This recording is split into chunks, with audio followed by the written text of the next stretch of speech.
en la lucha antidopaje. Voy a hablarles desde la óptica de un laboratorio acreditado. Somos una parte de la cadena esta de la lucha antidopaje en el mundo. Y bueno, voy a explicarles someramente el funcionamiento de un laboratorio de este tipo a nivel mundial. Entonces, bueno, ahí está mi presentación compartida. Espero que se vea bien. Se ve perfecto, Rodney. Bueno, el principal reto para la lucha antidopaje desde un laboratorio es, bueno, pertenecer a ese grupo de laboratorios acreditados, que como se puede ver en el mapa que muestro a continuación, son muy pocos laboratorios en el mundo. O sea, solamente hay 30 laboratorios acreditados. En estos momentos hay funcionando solamente 25, ya que 5 se han visto con sus acreditaciones suspendidas o revocadas por diferentes causas. Como podemos citar, por ejemplo, Finlandia, siendo un país del primer mundo, tuvo que autosuspenderse, ya que la empresa en la que estaba escrito el laboratorio no podía sostener los gastos que conllevaba tener un laboratorio acreditado por la AMA. Por lo tanto, eso hace que haya muy pocos laboratorios en el mundo. En América, como pueden ver, solamente 4 países cuentan con laboratorios en estos momentos. Brasil, Cuba, Estados Unidos con 2 y Canadá. Por lo tanto, habla de la necesidad de tener este tipo de laboratorio en el área y que puedan los países de Latinoamérica usar este tipo de laboratorio con los que contamos en América específicamente. Bueno, ya María José explicó un poco acerca de los documentos rectores que establecen la lucha antidopaje, de los cuales los laboratorios también formamos parte, específicamente en aquellos relacionados con el nivel 2, los estándares internacionales. Nos tenemos que regir por el estándar internacional de laboratorios, pero también estamos muy vinculados a la lista de sustancias prohibidas, por supuesto, así como la exención de uso terapéutico, teniendo en cuenta que muchas de las muestras que recibimos en los laboratorios y que resultan positivas a futuro han sido de atletas que han consumido la sustancia simplemente porque la necesitaban por un problema de salud, y por lo tanto también estamos un poco vinculados con ese estándar. Ahora, ¿qué necesita un laboratorio para estar acreditado a nivel internacional por la AMA? Bueno, cumplir con la norma internacional de laboratorio es un requisito indispensable, y el otro, contar con un sistema de gestión de la calidad acreditado por la norma ISO 17025. Sin uno de estos dos elementos no puede existir un laboratorio acreditado por la AMA. Por lo tanto, es muy riguroso el control que hay sobre los laboratorios acreditados. Llevan un doble sistema de acreditación. Posiblemente en el mundo haya pocos laboratorios que tengan un doble sistema de acreditación como tal. E igualmente un sistema de fiscalización profundo por parte de la Agencia Mundial Antidopaje, que explicaremos después un poco más de profundidad, que va más allá no solo del hecho de los exámenes que hacemos de reacreditación anuales, ya que la acreditación es anual, sino también de visitas in situ que se hacen a los mismos, y que en muchos casos ha dado al traste con la acreditación de los laboratorios acreditados. En sentido general, para darle cumplimiento a la norma internacional de laboratorio y mantener la acreditación anual, los laboratorios se someten a 3 rondas de exámenes anuales. Esto es importante que se sepa, porque a veces no se conoce cómo se mantiene la acreditación de un laboratorio y cómo se mide el rendimiento de los laboratorios. Bueno, pues a todos los laboratorios acreditados, como María José explicaba, que todos debemos tener el mismo nivel de calidad, el mismo nivel de respuesta ante las muestras que recibimos. Bueno, a todos se le envían 3 rondas de exámenes al año, donde se le envía un grupo de 5 muestras. Y en este caso el laboratorio sabe que está siendo chequeado por parte de la Agencia Mundial Antidopaje. Ellos nos envían las muestras, nos dicen, tienen 10 días para emitir los resultados, y sabemos que nos están chequeando. Y bueno, a partir de ahí se hace una evaluación del desempeño de todos los laboratorios y se toman acciones correctivas con aquellos que tengan alguna dificultad en el análisis de las muestras. Pero si esto no pareciera mucho o poco, también recibimos 3 rondas de exámenes de tipo doble ciego, en la que el señor Benigno me envía muestras de su organización antidopaje, me envía cientos de muestras, y junto con ella me ha introducido 2 muestras que la Agencia Mundial Antidopaje le ha dicho van al laboratorio de La Habana, y de esa manera nos están chequeando doblemente, porque esas muestras no conocemos nosotros que vamos a recibirlas. Por lo tanto, eso obliga a que el análisis de las muestras siempre sea con rigurosidad. Y bueno, de esa manera también nos evalúan. y solamente podemos fallar en el año en 2 de todas esas muestras que recibimos. O sea, hay un sistema de puntuación. Cuando un laboratorio acumula más de 24 puntos en un año, simplemente le es retirada su acreditación. Por lo tanto, es extremadamente complejo este proceso de acreditación. Además, se debe realizar un número mínimo de 3.000 muestras al año. Esta es otra exigencia de la Agencia Mundial Antidopaje. Hasta el año 2011, los laboratorios tenían que realizar solamente 1.500 muestras. Por lo tanto, laboratorios como el nuestro, que fue ideado para realizar esa cantidad de muestras con equipamiento y personal solamente para realizar 1.500 muestras, una vez que la agencia orientó que se debía duplicar este número de muestras, por supuesto que eso fue un gran desafío para nuestro laboratorio y para otros laboratorios pequeños del mundo, que tuvieron que duplicar el equipamiento, el personal, para poder cumplir con este número de muestras, así como la búsqueda de clientes. O sea, poder llegar a 3.000 muestras al año conlleva también a que haya que hacer un sondeo importante en el área para poder ganar clientes que pueda suplir este número de muestras, porque es un objetivo de la AMA que los laboratorios puedan realizar la mayor cantidad de muestras posible. En América tenemos gran cantidad de muestras, muchas se van a Europa, teniendo buenos laboratorios aquí en el área que pueden ser utilizados. Otro de los requerimientos está relacionado con la presentación de proyectos de investigación científica, publicaciones, participación en simposios antidopajes. Anualmente hay que entregarle un informe a la AMA de la investigación científica a los laboratorios. Los laboratorios deben disponer de al menos el 8% de sus presupuestos para la investigación científica en el campo del dopaje. Se deben presentar publicaciones en revistas de alto factor de impacto relacionados con el tema, así como mantener un alto estándar de calidad del personal. Por lo tanto, exigen también que haya intercambio de conocimientos y personal entre los laboratorios anualmente, y es algo que también se debe informar a la AMA cada año después que se concluyen este tipo de actividades. Además, se debe cumplir con los documentos técnicos, que ya como también explicó María José, son de carácter obligatorio y son efectivos a partir del momento en que son emitidos, son de obligatoriedad. Por lo tanto, una vez que la AMA oriente que hay un nuevo documento técnico, los laboratorios deben inmediatamente implementarlo. Y bueno, posteriormente explicaremos un poquito acerca de los documentos técnicos, así como mantener la acreditación de la norma ISO 17025. Si por alguna situación el laboratorio perdiera su acreditación de la ISO por una mala práctica de laboratorio, automáticamente la Agencia Mundial Antidopaje le retira la acreditación a este laboratorio. Para estar acreditado por la norma ISO, generalmente se utilizan entidades nacionales, órganos nacionales de acreditación, pero estos órganos tienen que estar adscritos a su vez a la ILAC, que es la Organización Internacional de Aseguramiento de la Calidad. Ha habido países cuyo organismo nacional ha perdido la acreditación del ILAC y automáticamente el laboratorio pierde la acreditación porque su acreditación está siendo monitoreada por un organismo que no está adscrito a nivel internacional. Por lo tanto, esto continúa siendo un requisito indispensable. Con respecto, bueno, a los documentos técnicos, en la diapositiva que se observa está el índice de documentos técnicos vigentes por parte de la Agencia Mundial Antidopaje. Esto es algo que con los años se ha ido haciendo más frecuente los cambios. Ahora para el año 2021 tendremos 12 versiones de documentos técnicos nuevas, por lo tanto todos los laboratorios deben adecuarse durante todo este tiempo hacia esos nuevos documentos técnicos, que no son más que documentos que armonizan el trabajo de los laboratorios.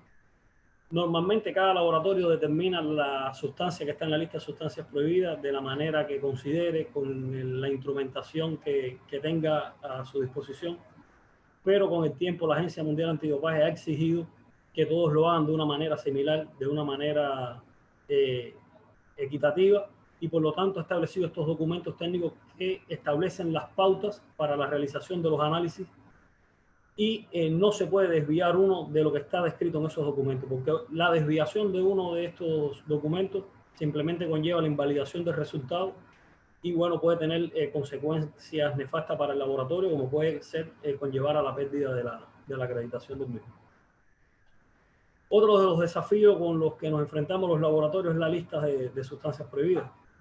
Como ya se sabe, esta lista se incrementa cada año, cada día aparecen nuevas sustancias que no surgen con fines de dopaje, sino que surgen como potenciales medicamentos, y una vez que aparecen en el mercado o incluso en fase de estudios preclínicos ya constituyen un potencial agente dopante y por lo tanto pueden ser usados por los atletas.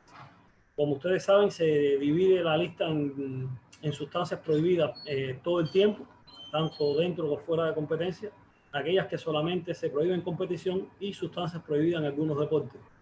Esto conlleva a su vez entonces que los laboratorios para sus análisis tengan que tener divididos sus procedimientos en muestras colectadas en competencia y fuera de competencia, sobre todo por el hecho de optimizar recursos, ya que en competencia se analiza además estimulantes, narcóticos, cannabinoides, glucocorticoides, aunque la tendencia está conllevando a que en los métodos de análisis se incluya la mayor cantidad de grupos de sustancias posible para poder optimizar el tiempo y los recursos.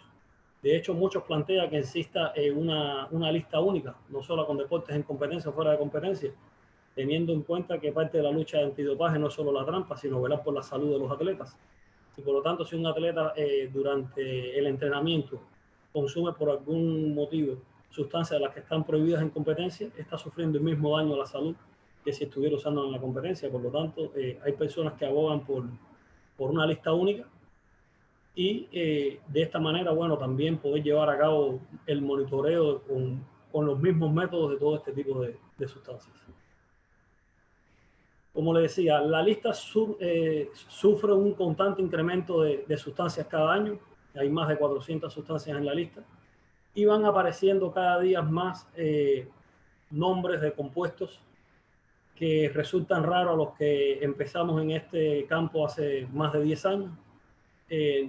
Nunca se pensó que pudiera estar en la lista gases nobles como el argón o el xenón, y que un laboratorio fuera capaz de determinar en una muestra de orina o de sangre estos gases, o cobalto, o la aparición en la lista de sustancias con nombres, con números, como GSK, por ejemplo, que son medicamentos que están en fase preclínica. Estos son específicamente de la GlaxoSmithKline, o el BAI, que es un prototipo también de la Bayer, y así sucesivamente. O sea, son medicamentos que no están ni tan siquiera aprobados como tal, y ya los atletas lo están usando. Aquí puedo citar, por ejemplo, el GW1516, que es uno de los compuestos más sonados en estos tiempos.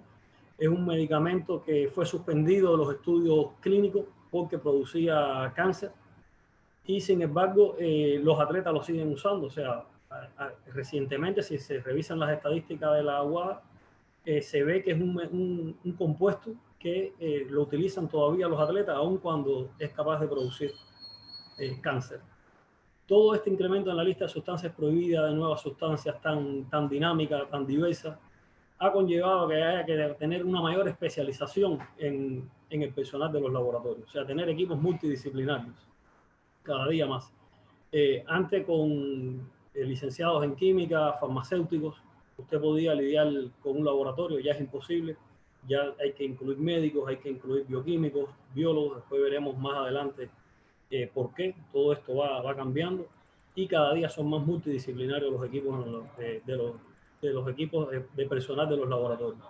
Esto también conlleva que hay un mayor número de procedimientos de análisis, que haya que incrementar el número de equipamiento diverso para poder asumir esta nueva incremento de sustancias. Un incremento en el número de confirmaciones también. Cada vez que aparecen todas estas sustancias nuevas, cada vez que hay una sospecha en una muestra de orina, hay que confirmarla, por lo tanto, incrementa el número de confirmaciones. También uno de los desafíos ha sido la implementación obligatoria para todos los laboratorios de las técnicas de determinación de eritropoyetina, la hormona de crecimiento y la técnica de relaciones isotópicas para la determinación del origen de valores elevados de esteroides endógenos, entiéndase la testosterona, por ejemplo. Así como, bueno, más recientemente la implementación de los análisis de sangre, ya sea el pasaporte biológico, hormona de crecimiento, la cera, que es un tipo de EPO.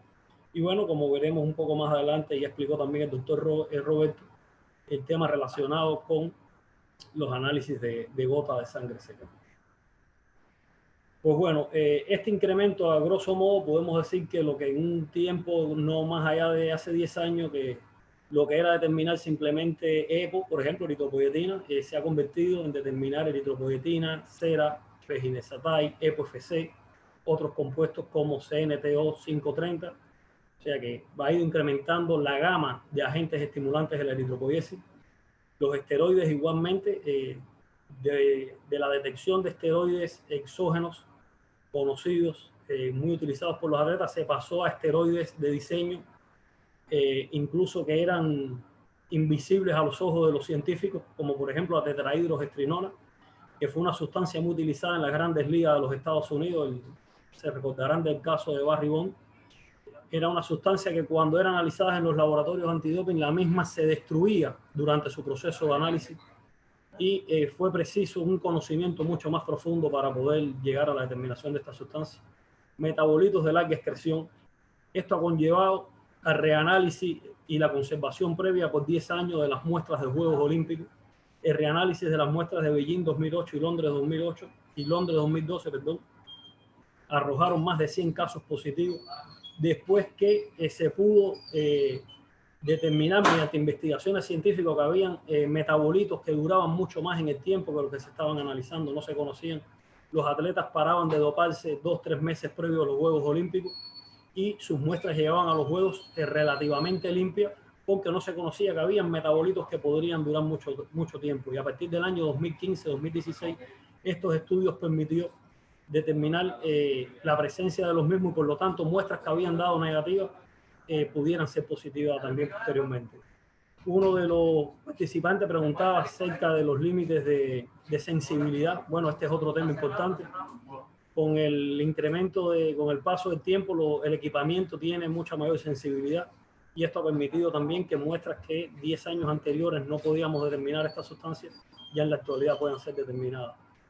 Los hormonas y moduladores también han pasado de los clásicos a otros mucho más complejos. Los cannabinoides de la simple marihuana, bueno, se ha pasado también a otros compuestos de vía sintética, los famosos cannabiméticos, que la gama es amplísima, y también esto ha sido un reto para los laboratorios antidopaje.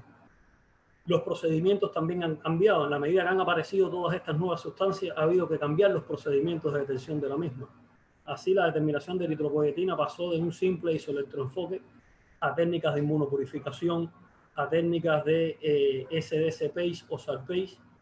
La hormona de crecimiento igual pasó del método de las isoformas, que es un método directo donde usted determina la hormona de crecimiento en la sangre. Bueno, hubo que pasar al uso de los biomarcadores, donde usted determina la huella que dejó esta hormona de crecimiento en el organismo, y no detecta la hormona de crecimiento como tal, ya que la misma tiene un tiempo de vida media muy corta, y por lo tanto el método de las isoformas, si no obtenías la muestra muy cercano a que el atleta se inyectó la hormona de crecimiento, casi que era indetectable. Por lo tanto hubo que pasar a los biomarcadores.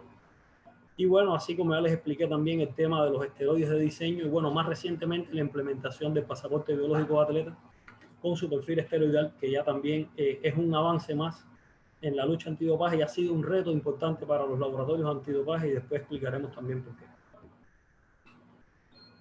Bueno, se hablaba de los costos de las pruebas. Algo que también vino a incrementar un poco los costes fue la implementación del documento de análisis específico por deporte, ya que la Agencia Mundial Antidopaje exigió que se pudieran determinar sustancias que tienen un cierto potencial de abuso en ciertos deportes y disciplinas.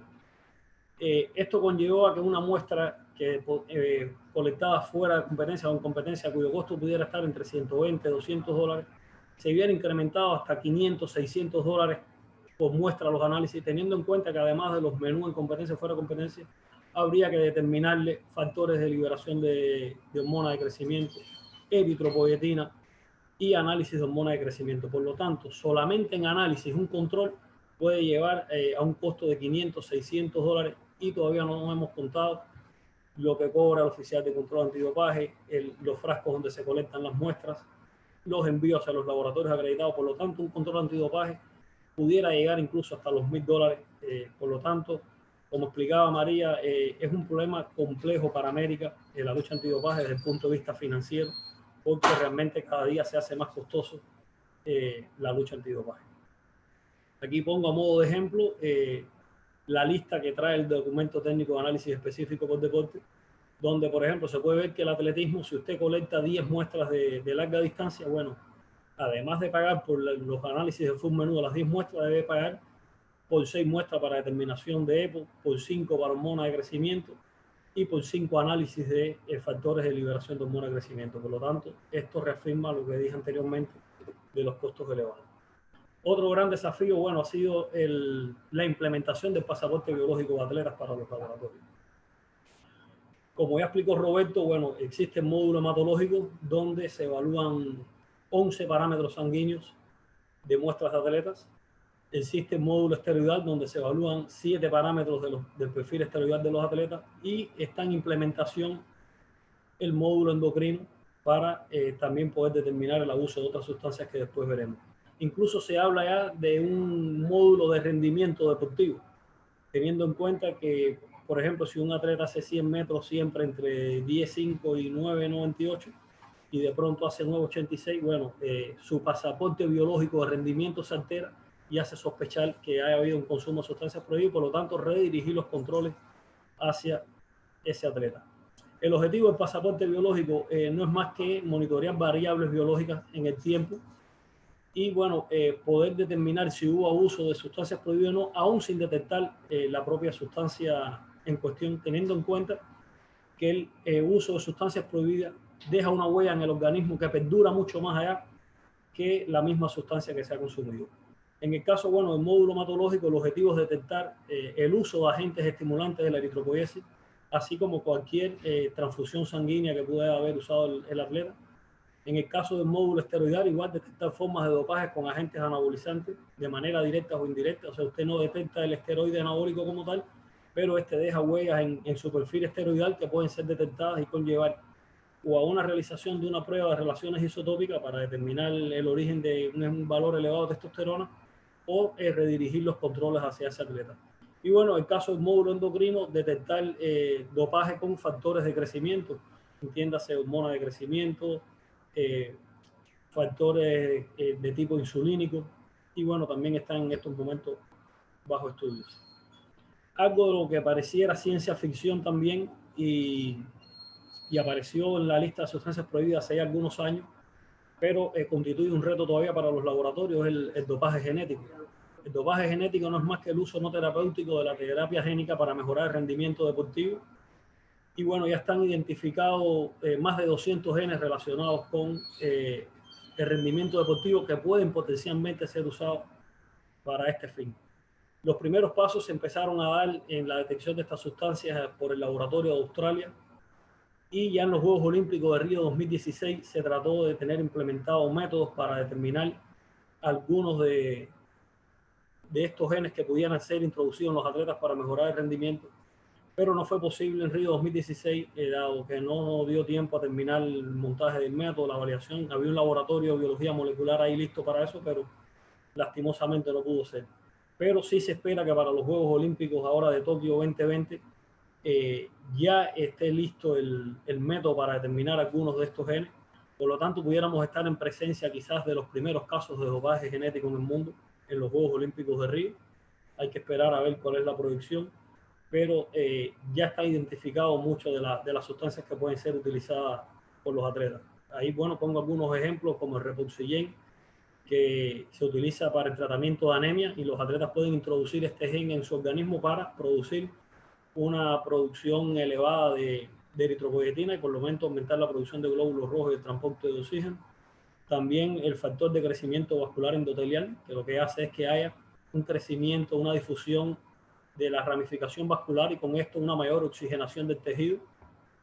También están identificados, bueno, los relacionados con el factor de crecimiento insulínico tipo 1, que el objetivo es producir un aumento del músculo esquelético, igual que la producción de miocina, lo cual el objetivo es aumentar la velocidad de contracción de las fibras musculares. Todo esto puede estar ya potencialmente siendo usado por los atletas, así como los antagonistas de la miostatina. Ya esto se ha probado en animales. Ahí en las imágenes pueden ver dos ratones, un ratón control que no fue tratado con nada, y otro, bueno, que fue modificado genéticamente, y se puede ver cómo se crearon simplemente ratones fuertes, y esto puede también estar siendo ya utilizado en en los atletas. El otro reto bueno que tenemos los laboratorios es la utilización de la gota de sangre seca, que en inglés conocido como DBS, o sea, Dry Blood Spot. Y bueno, surge por la idea de la utilización de la misma gota que se utiliza en las pruebas que se le hace para la determinación de enfermedades genéticas metabólicas a los niños recién nacidos, donde se le toma una gota de sangre y se impregna, se transfiere y se secan sobre un papel de filtro. Y bueno, este papel de filtro se recorta, se le hace un previo tratamiento a la muestra y puede ser utilizado para el control antidopaje. También esto se espera ya que se implemente para los Juegos Olímpicos de Tokio. O sea, ya ellos tienen un procedimiento establecido para la utilización de este método. Y bueno, el desafío es que se va a extender a todos los laboratorios acreditados. Por lo tanto, todos debemos ir pasando paulatinamente hacia este tipo de análisis. Lo cual quiero aclarar, no va a sustituir la toma de muestra de orina. O sea, la toma de muestra de orina por excelencia va a seguir existiendo. Primero, por el volumen tan grande que se puede obtener, lo cual permite hacer varios análisis. Y segundo, porque casi todo se excreta por la orina, por lo tanto, no va a sustituir a la orina. Sin embargo, tiene muchas ventajas la utilización del DBS, teniendo en cuenta que se puede analizar de manera directa, sin que sea metabolizada, una gama importante de compuestos que están en la lista de sustancias prohibidas. Ahora, ¿qué tiene como desventaja? Que solo se puede utilizar un menú abreviado de la lista debido a las limitaciones de volumen que tienen. Los volúmenes oscilan entre 20 microlitros y 50 microlitros por punto. Por lo tanto, usted no puede buscar en esa gota de sangre los 400 compuestos que tiene la lista de sustancias prohibidas. Pero, sin embargo, sí puede llevar a cabo la detección directa de ésteres de testosterona. Por ejemplo, cuando usted consume un éster de testosterona, para poder determinarlo en la orina es imposible, el éster no se puede determinar. Lo más que puede hacer es que esa testosterona se libere, incremente los valores de testosterona. Usted tenga que hacer una prueba de relaciones isotópicas para determinar si el valor elevado es por un consumo exógeno o ha sido por una producción endógena. Sin embargo, cuando usted analiza la gota de sangre, directamente puede analizar si hay la presencia de éteres de testosterona. Puede también utilizarla para la determinación de parámetros del ABP, o sea, como biomarcadores indirectos, insulina como factor de crecimiento, análisis de ADN, nuevos biomarcadores. Como explicaba Roberto, la colección es menos invasiva e indolora que una función sanguínea de las que se hace normalmente los controles antidopaje. La recolección de la sangre puede ser entera o manchas de plasma, fácil de transportar, mucho más fácil que transportar los vertidos de orina o de sangre. Y por supuesto también el almacenamiento a largo plazo, ya que ocupa muy poco espacio en el almacenamiento, por lo tanto es muy fácil de utilizar. Como les decía, bueno, el DBS es utilizado en aplicaciones clínicas limitadas. Se requiere de nuevas guías estandarizadas para la recolección de muestras. O sea, hay que estandarizar también la toma de muestras como está estandarizada para los métodos convencionales.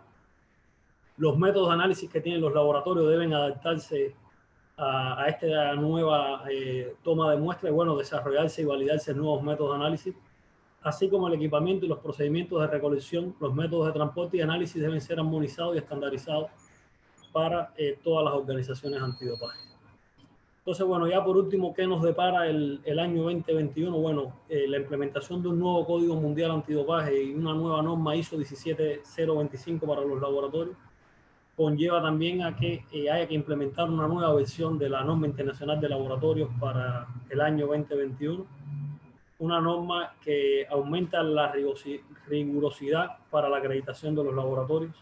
Se hace más exigente el trabajo de los laboratorios. La AMA no quiere que los laboratorios sean una brecha en la lucha antidopaje, por lo tanto, los requerimientos cada día van a ser mayores para que no se vean envueltos en ningún escándalo en ningún laboratorio ni en ningún tipo de suspensión.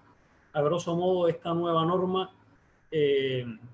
ha cambiado algunos artículos teniendo en cuenta la nueva norma ISO 17025 y el flujo de las muestras que va a seguir en los laboratorios y viene reflejado en esta nueva norma. Se realizan también, bueno, adecuaciones en la sección de términos y definiciones en correspondencia con el nuevo código y con el estándar internacional de gestión de resultados. También cambian los requisitos de acreditación, como les decía, cambian los requisitos para los laboratorios candidatos en periodo de prueba, independencia de los laboratorios. Esto es algo que la AMA está solicitando mucho, que los laboratorios cada día sean más independientes, tengan menos dependencia de los ministerios de deporte, de las organizaciones antidopaje. Recuerden, bueno, el caso de Rusia, toda la presión que ha habido sobre ese laboratorio. Por lo tanto, una de las exigencias es que haya una independencia en los laboratorios. Los procesos disciplinarios cambian también. En estos momentos, cuando un laboratorio se equivoca, su acreditación es suspendida o revocada. Bueno, en estos momentos va a haber restricciones de tipo analítica, o sea, un laboratorio puede ser suspendido para una técnica y no para todo el laboratorio. Eso es algo que se estipula en la nueva norma internacional de laboratorio. Y bueno, también en cuanto al análisis de muestras, aumentan los requisitos de seguridad, el control y la seguridad de la información y los datos electrónicos. En el caso de Rusia se vio que la data de los sistemas de LIMS, que no es más que el manejo de información del laboratorio, había sido manipulada. Por lo tanto, este control y seguridad de la información de datos electrónicos se incrementan. Los procedimientos de confirmación, análisis adicionales que se le pueden realizar a las muestras, así como los almacenamientos a largo plazo. Todo esto es algo que también va a variar en la nueva norma y va a constituir realmente un reto para los laboratorios acreditados. Entonces, bueno, hasta aquí la presentación que yo les traía. Le doy las gracias a todos por su atención. Me despido con una vista exterior de nuestro laboratorio, que, bueno, ya les comento, cumple 20 años ya, el próximo 13 de febrero, 20 años de fundado, y bueno, está acreditado desde el año 2003, lleva 17 años acreditado de manera ininterrumpida, y bueno, esperemos que continuemos así y le ofrecemos, bueno, nuestros servicios como siempre a todos los colegas del área. Trabajamos con cerca de 10 países y bueno, nada, estamos a la disposición de seguir colaborando con todos ustedes y esperemos que sea por otros 20 años más. Muchas gracias.